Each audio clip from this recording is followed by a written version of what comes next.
സന്തോഷത്തോടെ ഫ്ലാറ്റിൽ വന്ന് മാക്കാൻ സെറ്റിയിലിരുന്നു. അവനെ കണ്ടതും ആന്റി വേഗം ചായയുമായി വന്നു. മോനെ, ചായ കുടിക്ക്. ആന്റി അവന് ചായ നൽകിക്കൊണ്ട് പറഞ്ഞു. അല്ല, ക്ലാസ്സിൽ നിന്ന് നേരത്തെ കഴിഞ്ഞു മോനെ?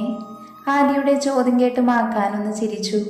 ചിലരുടെ സംശയങ്ങൾ നന്നായി തീർത്തു കൊടുത്തിട്ടുണ്ട്, അതുകൊണ്ട് വേഗം നിർത്താമെന്ന് കരുതി. മറുപടി പറഞ്ഞവൻ ചായയുമായി ബാൽക്കണിയിലേക്ക് നടന്നു. ബാൽക്കണിയിലെത്തി അവൻ വിദൂരതയിലേക്ക് നോക്കി.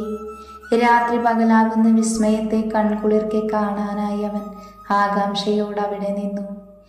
ഇതെന്താടാ പതിവില്ലാതെ നേരത്തെ തിരിച്ചു വന്നത്? ദാസ് ഉറക്ക ചടവോട് അവൻ്റെ അടുത്ത് വന്നു നിന്നു. ആ, നീ എഴുന്നേറ്റോ? ഒന്നുമില്ലടാ, നേരത്തെ കഴിഞ്ഞു, അതുകൊണ്ടിങ്ങ് പോന്നു.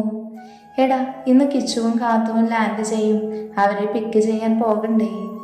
അതറിയാം. എപ്പോഴാ എത്തുന്നത്? മാക്കാൻ ആകാംക്ഷയോട് ചോദിച്ചു. ഈവനിങ് ആണ്. അപ്പൊ നമുക്ക് ഈവനിങ് പോയി പിക്ക് ചെയ്യാം, മാക്കാൻ ഒരു ചിരിയോട് പറഞ്ഞു. എനിക്ക് കുറച്ച് അർജന്റ് വർക്കുണ്ടടാ, അതുകൊണ്ട് നീ നന്ദുവുമായി പോയിട്ട് വാ. നിങ്ങൾക്ക് ഒരുമിച്ചൊന്ന് കാണാനും അതിനുള്ളൊരു അവസരമല്ലേ? ദാസ് ചിരിയോട് അവനെ നോക്കി. അതിന് വിളിച്ചാല് അവള് വരുമോ? മാക്കാൻ ഒരു സംശയഭാവത്തോട് അവനോട് ചോദിച്ചു. വന്നില്ലേ വരുത്തിക്കാനേ, 2 ചാത്തന്മാർ അവിടെ ഉണ്ടല്ലോ, അപ്പൊ ഉറപ്പായും വന്നോളും. അവനോട് മറുപടി പറഞ്ഞ ദാസ് റൂമിലേക്ക് നടന്നു. മാക്കാൻ വീണ്ടും തന്റെ പ്രഭാത കാഴ്ചകളിൽ ലയിച്ചുപോയി. എക്സാം കഴിഞ്ഞ് ലോൺ ഏരിയയിലുള്ള കുളത്തിനടുത്തായി നന്ദുവും അവളുടെ ഗ്യാങ്ങും ഇരുന്നു. നന്ദു, എക്സാം എങ്ങനെ ഉണ്ടായിരുന്നു? അപ്പു ആകാംക്ഷയോടെ ക്വസ്റ്റ്യൻ പേപ്പർ നോക്കിക്കൊണ്ട് ചോദിച്ചു. അതൊക്കെ സൂപ്പർ അല്ലടി മോളി, എന്തൊക്കെ പറഞ്ഞാലും മാക്കാനെടുത്തത് കൊണ്ട് നന്നായിട്ട് എഴുതാൻ പറ്റി. നന്ദുവിന്റെ മറുപടി കേട്ട് അപ്പു ദച്ചുവിനെ നോക്കി. അതെ, ഈ 4th ക്വസ്റ്റ്യൻ ആൻസർ എന്താണ് എഴുതിയത്? നീ എന്തിനാടി ചത്ത കുഞ്ഞിന്റെ ജാതകം ഇനിയും വായിക്കുന്നത്? ദച്ചു അവളുടെ കയ്യിലിരുന്ന പേപ്പർ തട്ടിപ്പറിച്ചു വാങ്ങി. പതിയെ അപ്പുവിനെ നോക്കി കണ്ണുകൾ കൊണ്ട് നിർദ്ദേശം നൽകി. അപ്പു ഒന്ന് തലയാട്ടി കാണിച്ചു. അതെ നന്ദുമോളെ, നീ എനിക്കൊരു ഹെൽപ്പ് ചെയ്തു തരുമോ? എന്ത് ഹെൽപ്പാണ്? നന്ദു സംശയത്തോടെ ചോദിച്ചു. വേറൊന്നുമല്ല, ഇന്ന് നാട്ടിൽ നിന്നും എൻ്റെ അനുജത്തി കാത്തു വരുന്നുണ്ട്. അവളെ പിക്ക് ചെയ്യാനേ ഏട്ടൻ്റെ ഒപ്പം ഞാൻ പോകാമെന്നാണ് പറഞ്ഞത്. ബട്ട് പ്രൊജക്റ്റിൻ്റെ കുറച്ച് അർജന്റ് വർക്ക് എനിക്കും നെച്ചുവിനുമുണ്ട്. പോകാൻ പറ്റില്ല, നിനക്ക് ബുദ്ധിമുട്ടില്ലെങ്കിൽ. ബാക്കി പറയാതെ അവൾ നിർത്തി. ബുദ്ധിമുട്ടാകില്ലെങ്കിൽ ഏട്ടൻ്റെ ഒപ്പം ഒന്ന് പോകാമോ എന്നല്ലേ ചോദിക്കാൻ വരുന്നത്. നന്ദു പറഞ്ഞത് കേട്ട് അതേ എന്ന ഭാവത്തിൽ അവൾ തലയാട്ടി. നടക്കില്ല മോളെ. എന്തിനാ? എൻ്റെ നന്ദൂട്ടിയല്ലേ, ഒന്നുമില്ലെങ്കിലും നിന്റെ നാത്തൂനെ വിളിക്കാനല്ലേ, പ്ലീസ്. അവൾ കൊഞ്ചി പറയുന്ന കേട്ട് മനസ്സില്ലാ മനസ്സോട് അവൾ മൗനത്തിൽ സമ്മതം മൂളി. അപ്പോൾ ഓക്കെ, ഏട്ടൻ ഇപ്പോൾ വരും, ഞാൻ നിന്റെ ഫോൺ നമ്പർ ഏട്ടന് കൊടുത്തിട്ടുണ്ട്. അത്രയും പറഞ്ഞ് അപ്പു ദച്ചുവിൻ്റെ കൈ പിടിച്ചെഴുന്നേൽപ്പിച്ചു. അതെ, സൂക്ഷിച്ചു പോയി വാട്ടോ. ദച്ചു അവൾക്ക് നിർദ്ദേശം നൽകി അപ്പുവുമായി നടന്നു. കോളേജ് ഗേറ്റിന് മുമ്പിൽ മാക്കാനും വേണ്ടി കാത്തുനിൽപ്പ് തുടങ്ങിയിട്ട് മണിക്കൂർ ഒന്നായി. ഈ മനുഷ്യനിത് എവിടെ പോയി കിടക്കുവാണോ എന്തോ, അവൾ സ്വയമേ പെറുപെറുത്തു. മാക്കാന്റെ കാർ അവൾക്ക് മുൻപിലായി വന്നു നിർത്തി. ഗ്ലാസ് പതിയെ താഴ്ത്തി ഡോറ് തുറന്ന് അവളോട് കയറാനായി പറഞ്ഞു. മനസ്സില്ലാ മനസ്സോടെ അവൾ കാറിൽ കയറി. മുന്നോട്ടുള്ള യാത്രയിൽ മൗനമായിരുന്നുവെങ്കിലും ഇടയ്ക്കിടയ്ക്ക് പാറി വീഴുന്ന മാക്കാന്റെ നോട്ടങ്ങൾ അവൾ ശ്രദ്ധിച്ചു. അപ്പോഴാണ് അവൾ ധരിച്ചിരിക്കുന്ന ഡ്രസ്സിൽ അവളുടെ കണ്ണുകൾ ഉടക്കിയത്. ജീൻസും വൈറ്റ് ടീഷർട്ടും, അതിൽ ഫുൾ സ്ലീവായ ജീൻസിന്റെ ജാക്കറ്റും. കാറ്റിന്റെ വേഗതയിൽ മുഖത്തേക്ക് പാറി വീഴുന്ന മുടിയിഴകൾ അവനെ ഭംഗി കൂടുതൽ മിഴിവാർന്നതായിരുന്നു. അവൾ പതിയെ തൻ്റെ ഡ്രസ്സിലേക്ക് നോക്കി. വൈറ്റ് കുർത്തിയും ജീൻസുമാണ് തൻ്റെ വേഷമെന്നോർത്ത് അവൾ അതിശയത്തോടെ മാക്കാനെ നോക്കി. എന്താ ഇന്നിങ്ങനെ നോക്കുന്നത് മാത്തു? ഡ്രൈവിങ്ങിനിടയിൽ അവളുടെ നോട്ടം കണ്ടവൻ ചോദിച്ചു. അല്ല, സെയിം കളർ ഡ്രസ്സ്, ഇതെങ്ങനെ? അതൊക്കെ യാദൃശ്ചികമായി സംഭവിച്ചതായിരിക്കും. ഒരു മൂളൽ മാത്രം നൽകി അവൾ പുറത്തെ കാഴ്ചകളിലേക്ക് കണ്ണുകൾ പായിച്ചു. മാത്തു, അവൻ മെല്ലെ വിളിച്ചു. ഒരു സംശയഭാവത്തോടെ അവൾ തിരിഞ്ഞു നോക്കി. എന്താ മാക്കാനേ? താൻ ശരിക്കും എന്നെ ഇതിനു മുൻപ് കണ്ടിട്ടില്ലേ? അവനൊരു പ്രതീക്ഷയോടെ അവളെ നോക്കി. എവിടെയോ കണ്ടു മറന്ന മുഖവുമായി തോന്നുന്നുണ്ട്, പക്ഷേ എവിടെയാണെന്ന് ഓർമ്മ വരുന്നില്ല. അവൾ കുറച്ചു നേരത്തെ ചിന്തയ്ക്കൊടുവിൽ പറഞ്ഞു. നിന്റെ ബാല്യകാല ഓർമ്മകളിൽ ഞാനുണ്ടാകും മാത്തു, ഒന്നുകൂടെ ഒന്ന് ഓർത്തു നോക്ക്. അവനൊരു ചെറുചിരിയോടെ പറഞ്ഞു. കാറിലെ മ്യൂസിക് സിസ്റ്റം ഓൺ ചെയ്ത് ഡ്രൈവിംഗിൽ ശ്രദ്ധ ചെലുത്തി. അവൾ ചിന്തയിൽ മുഴുകി സീറ്റിൽ തല ചേർത്തു കിടന്നു. കുറച്ചു സമയം കഴിഞ്ഞ് അസഹ്യമായ വയറുവേദന അനുഭവപ്പെട്ടവൾ വയറിൽ കൈകൾ ചേർത്ത് പിടിച്ചു തല താഴ്ത്തി നിന്നു. എന്തു പറ്റി മാത്തു? Any problem? അവൻ കാർ സൈഡിലേക്ക് ഒതുക്കി നിർത്തി. അറിയില്ല മാക്കാനെ, ഉച്ചയ്ക്ക് ലഞ്ച് സ്കിപ്പ് ചെയ്തതല്ലോ, മേ ബി അതായിരിക്കും. ഹോസ്പിറ്റൽ പോകണോ മാത്തു? ഏയ് വേണ്ട, നൗ ഐ ആം ഓക്കെ, വണ്ടി എടുത്തോളൂ. സംശയഭാവത്തോടെ തന്നെ നോക്കുന്ന മാക്കാനോട് പറഞ്ഞു അവൾ. അവൻ ശരിയെന്ന ഭാവത്തിൽ തലയാട്ടി. ബസ് സ്റ്റാൻഡിലെത്തിയതും നന്ദു വേഗം ഡോറ് തുറന്നിറങ്ങി. അവൾ സ്റ്റാൻഡിന് ചുറ്റുമൊന്ന് നോക്കി. മാക്കാനുമായി അവൾ ആദ്യമായി വന്നിറങ്ങിയ നിമിഷം ഒരു തിരശീലയിൽ എന്ന പോലെ അവളിൽ മിന്നിമറഞ്ഞു. എന്താ മാത്തു ഓർത്തോണ്ട് നിൽക്കുന്നത്? അവൾക്ക് പിന്നിലായി വന്നു നിന്ന് അവളുടെ കാതിൽ പതിയെ ചോദിച്ചു. ഞാൻ പലതും ഓർക്കും, അതിന് തനിക്കെന്താ? അവൻ അഭിമുഖമായി നിന്നുകൊണ്ട് അവൾ ചോദിച്ചു. ഒന്ന് പുഞ്ചിരിച്ചുകൊണ്ട് നിൽക്കുന്ന അവനെ ദഹിപ്പിച്ചു നോക്കി അവൾ തിരിഞ്ഞു നടന്നു. ആരുടെയോ കളിയാക്കി ചിരിയുള്ള ശബ്ദം കേട്ട് അവൾ തിരിഞ്ഞു നോക്കി.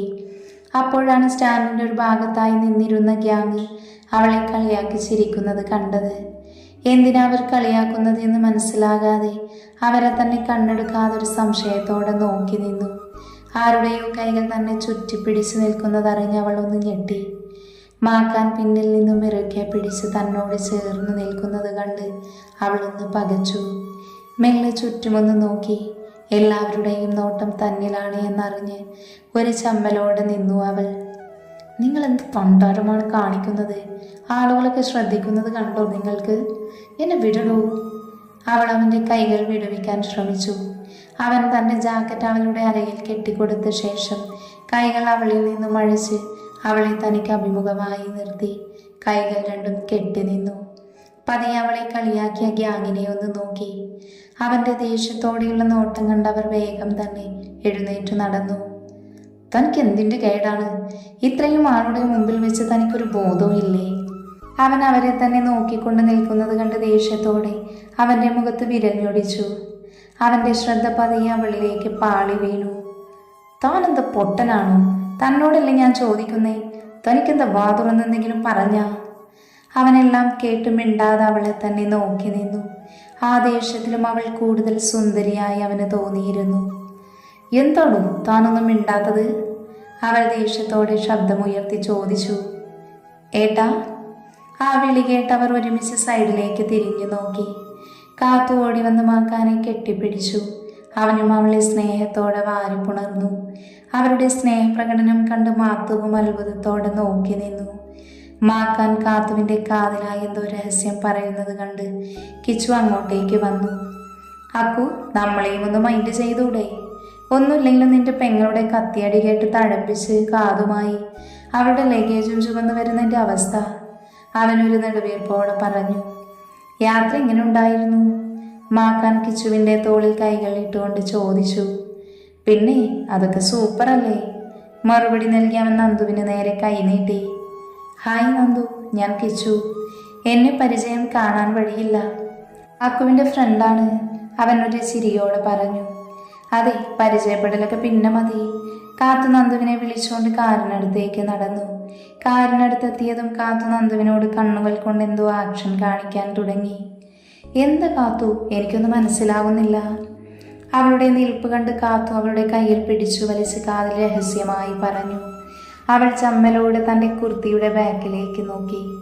ഹേയ്, ഇപ്പൊ സീനൊന്നുമില്ല. അവിടെ ഇരുന്ന ഗ്യാങ് അത് കണ്ടുകൊണ്ടാണ് ചിരിച്ചത്. ആരുമൊന്നും അറിയാതിരിക്കാനാണ് ഏട്ടൻ അങ്ങനെ ചെയ്തത്. കാത്തു ഒരു ചിരിയോടെ പറഞ്ഞു. അത് കേട്ടപ്പോൾ ചമ്മലാണോ അതോ കുറ്റബോധമാണോ ആദ്യ മനസ്സിൽ തോന്നിയ വികാരമെന്നറിയില്ല. പക്ഷേ മാക്കാൻ എന്ന വ്യക്തിയോട് ബഹുമാനം തോന്നി. കാറിലെ യാത്രയിൽ കാത്തു ഓരോന്നൊക്കെ പറയുന്നുണ്ടെങ്കിലും അതിലൊന്നും ശ്രദ്ധ ചെലുത്താൻ പോലും കഴിഞ്ഞില്ല. ഉള്ളിൽ മുഴുവൻ മാക്കാനെ ചീത്ത പറഞ്ഞതിൻ്റെ കുറ്റബോധമായിരുന്നു.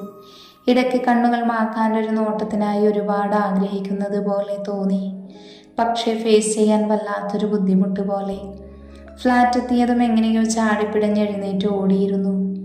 അതെ മാത്തു, ആ ജാക്കറ്റ് തിരികെ തരണം. ഓടിക്കൊണ്ടിരിക്കുന്ന മാത്തുവിനോടായി അവന് പറഞ്ഞു. ഒന്ന് തിരിഞ്ഞു നോക്കി അവൾ തരാമെന്ന ഭാവത്തിൽ തലയാട്ടിക്കൊടുത്തു. എങ്ങനെയെങ്കിലും അവിടെ നിന്ന് ഓടിയാൽ മതിയെന്ന അവസ്ഥയിലായിരുന്നു മനസ്സിൽ. പിന്നെ ഒന്നും നോക്കിയില്ല, ഓടി ഫ്ലാറ്റിൽ കയറി. ആരോടും ഒന്നും മിണ്ടാതെ പോയി കുളിച്ച് ഫ്രഷായി വന്നു. മാക്കാൻ്റെ ജാക്കറ്റും കഴുകിയിട്ടും വേഗം മുറിയിൽ വന്നു. എന്താടി ഓടി പിടിച്ചൊരു വരവ്? ദച്ചു സംശയത്തോടെ അവളുടെ അടുത്തേക്ക് വന്നു.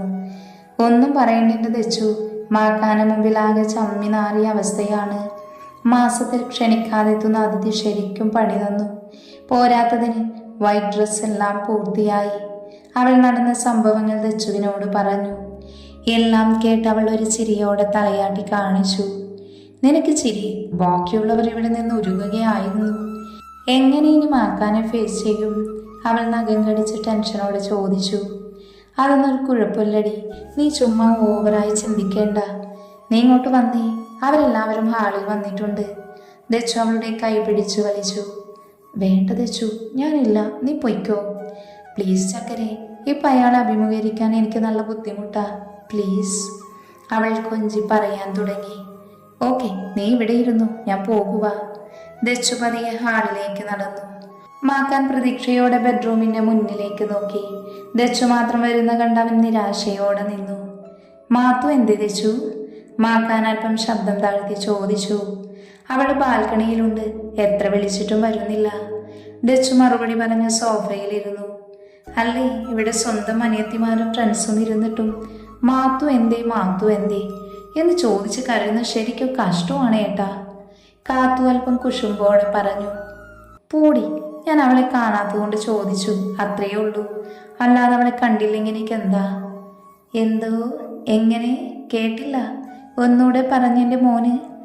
നിങ്ങൾക്കറിയോ, നന്ദുവിനെ കാണണമെന്ന് പറഞ്ഞ് ചെറുപ്പത്തിൽ നട്ടപ്പാതിരയ്ക്ക് ഞങ്ങളെ കൊണ്ട് അവളുടെ തറവാടിന് മതിൽ ചാടിച്ചവനാണ് ഈ പറയുന്നത്. ഞാനും ദാസും ഒരുപാട് അനുഭവിച്ചിട്ടുണ്ട്, അല്ലേടാ ദാസേ? കിച്ചൊരു കളിയാക്കലോടെ പറഞ്ഞു.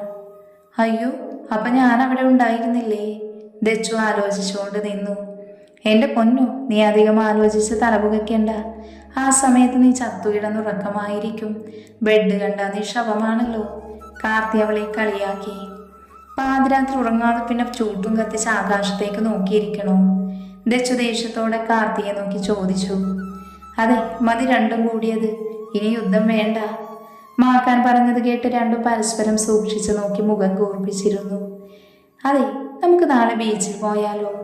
കാത്തു ഉത്സാഹത്തോടെ ചോദിച്ചു. ആ, ഞങ്ങൾ റെഡി. അപ്പവും ദച്ചുവും ഓക്കെ പറഞ്ഞു. കാത്തു മാക്കാനെ നോക്കി അവർക്കും പൂർണ്ണ സമ്മതം എന്ന് കണ്ട് അതിനുള്ള പ്ലാനുകളായി.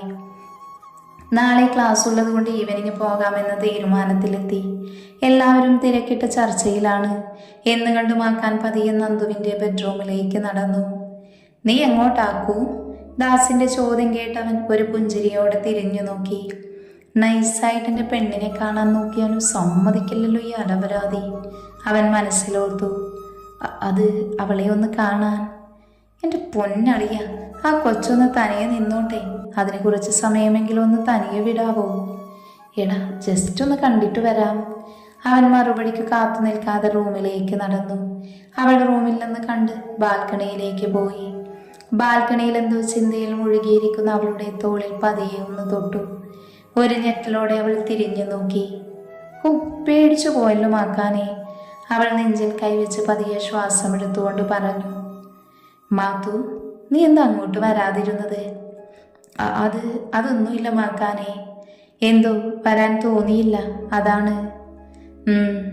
അവനൊരു മൂളൽ മാത്രം നൽകി അവളുടെ മുഖത്തേക്ക് നോക്കി. എൻ്റെ മാത്തു, നേരത്തെ നടന്ന സംഭവം ഓർത്താണ് എൻ്റെ മാത്തു ചമ്മുന്നതെങ്കിൽ അതിൻ്റെ ഒരു ആവശ്യവുമില്ല. എനിക്കും അമ്മയും പെങ്ങന്മാരും ഉള്ളതാ.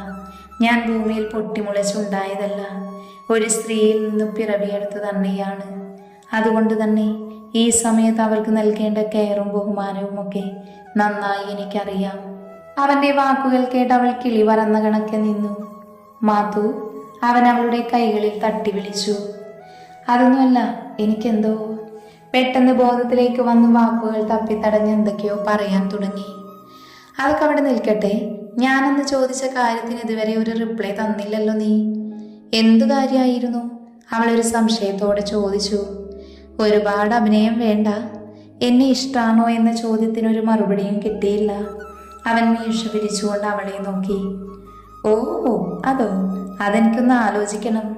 ഒരിക്കൽ തെറ്റിയ ജീവിതം നായി നക്കിയെന്ന് പറഞ്ഞൊഴിയാൻ പറ്റില്ലല്ലോ. അതുകൊണ്ട് നന്നായി ആലോചിച്ചിട്ട് പറയാം. അല്പം ജാടയോട് അവൾ പറഞ്ഞു നിർത്തി. ഞാൻ ചുമ്മാ ചോദിച്ചെന്നേ ഉള്ളൂ. ഇപ്പം എൻ്റെ മാത്തു ഓക്കെ ആയത് കണ്ടോ? ഇതുപോലെ ചേർത്ത് പിടിക്കാൻ ഞാൻ ഉണ്ടെങ്കിൽ നീ എൻ്റെ കാന്താരിയാകുമെന്ന് എനിക്ക് നന്നായിട്ടറിയാം. അവളെ ചേർത്ത് പിടിച്ചുകൊണ്ട് അവൻ നിന്നു. കാന്താരിയുടെയും കാര്യം പറഞ്ഞപ്പോഴാണ് ഓർത്തത്, എന്നോട് കളിച്ചാലേ അന്ന് തന്നതിൻ്റെ ബാക്കി മുളക് കൂടി ഞാനങ്ങ് അരച്ചു തരും. അവൾ അവനെ അല്പം ഗൗരവത്തോടെ നോക്കി പറഞ്ഞു. എങ്കിൽ എൻ്റെ പൊന്നുമോള് അന്നറിഞ്ഞ ചുംബന രഹസ്യം ഒന്നുകൂടെ അറിയും, അതിലും തീവ്രമായി. കേട്ടോടി മത്തക്കണ്ണി, അവനൊരു കള്ളച്ചിരിയോടെ പറഞ്ഞു. ഒരു ഉമ്മച്ചൻ വന്നേക്കുന്നു. അതെ മിസ്റ്റർ, എൻ്റെ തോളിലുള്ള കൈയൊന്ന് എടുക്കണം. അവൾ തൻ്റെ തോളിലുള്ള അവൻ്റെ കൈകൾ നോക്കിക്കൊണ്ട് പറഞ്ഞു. പതിയെ കൈകൾ പിൻവലിച്ച് അവളെ ഒന്ന് നോക്കി. ഇപ്പൊ മാറ്റുന്നത് ഒരിക്കൽ ഇതിലും കൂടുതൽ ശക്തിയോടെ നിന്നെ ചേർത്ത് പിടിക്കാനാണ്. അതോർത്തോ എൻ്റെ മാത്തു. അവൻ്റെ വാക്കുകൾ കേട്ടറിയാതെ തന്നെ അവളിൽ ഒരു ചിരി വിരിഞ്ഞു.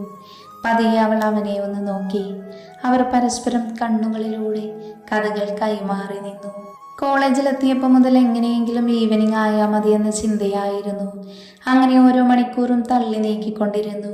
ക്ലാസ് കഴിഞ്ഞ് ആവേശത്തോടെ വേഗം ഫ്ലാറ്റിൽ തിരിച്ചെത്തി. എങ്ങനെയൊക്കെയോ റെഡിയായി ഇറങ്ങി. ഡാർക്ക് ഗ്രീൻ കളർ സൽവാറാണ് ധരിച്ചത്. കൂടുതൽ ഒരുക്കങ്ങളൊന്നും തന്നെ ചെയ്തില്ല. ദച്ചു കുട്ടികൾ മുങ്ങിക്കുളിച്ച് വീണ കണക്കായിരുന്നു. അപ്പോൾ എപ്പോഴും പോലെ സിമ്പിൾ ആൻഡ് ഹമ്പിൾ. കാത്തു അത്യാവശ്യം മോഡേണാണ്. അങ്ങനെ മംഗമാരുടെ എല്ലാം ഒരുക്കം കഴിഞ്ഞിറങ്ങി.